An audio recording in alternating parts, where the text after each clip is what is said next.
అదే నాకు ఈరోజు 2 ఆర్డర్లు వచ్చినాయి. 2 ఆర్డర్లలో ఏమేమి చేసినాయో చెప్తాను, ఎంతమందికో చెప్తాను. ఒకటేమో చిన్న ఆర్డర్ 20 మందికి, ఒకటేమో 60 మందికి. ఒకటి 60 మందిదేమో వెజ్ మొత్తము, 20 మందిదేమో వెజ్ నాన్ వెజ్ 2 ఉన్నాయి. అవేం చేసినో ఇవేం చేసినో చెప్తాను. ఒకటైతే 2 కిలోల బగారా చేసిన, 1 కిలో తెల్లన్నం పెట్టినాను, ఒకటి పచ్చి పులుసు ఆలుగడ్డ ఫ్రై చేసిన, చికెను మటన్ చేసిన, అది పెట్టేసిన పార్సల్.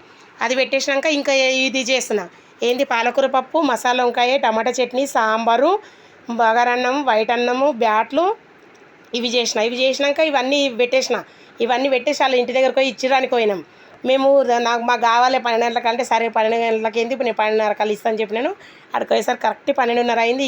ఇచ్చేసినాక సరే మరి ఇది గిన్నెలు ఇవన్నీ తీసుకోవాలి కదా, తీసుకోవాలంటే వద్దమ్మా మేము పంపిస్తాము మీరు వండి అన్నారు. సరేనా అని వచ్చేసినాను. అక్కడికి వచ్చేసినాక ఏమన్నారంటే వంటలు వాళ్ళు ఫోన్ చేశారు మళ్ళీ నాకు, మీ వంటలు అయితే బాగా చేసినావు, మంచిగా ఉన్నాయి, మాకు అదే సేమ్ అదే వంట మాకు 100 మందికి కావాలన్నారు. సరే ఇస్తా అని చెప్పిన, రేపు కావాలి కంపల్సరీ అంటే సరే ఇస్తా అని చెప్పినాను. చేస్తాను, అన్నీ పెట్టుకుపోయి వాళ్ళ ఇంటికాడ పెట్టేసి వస్తాను ఏదైనా కానీ. అయితే ఇదే ఆర్డర్ మళ్ళీ వచ్చింది.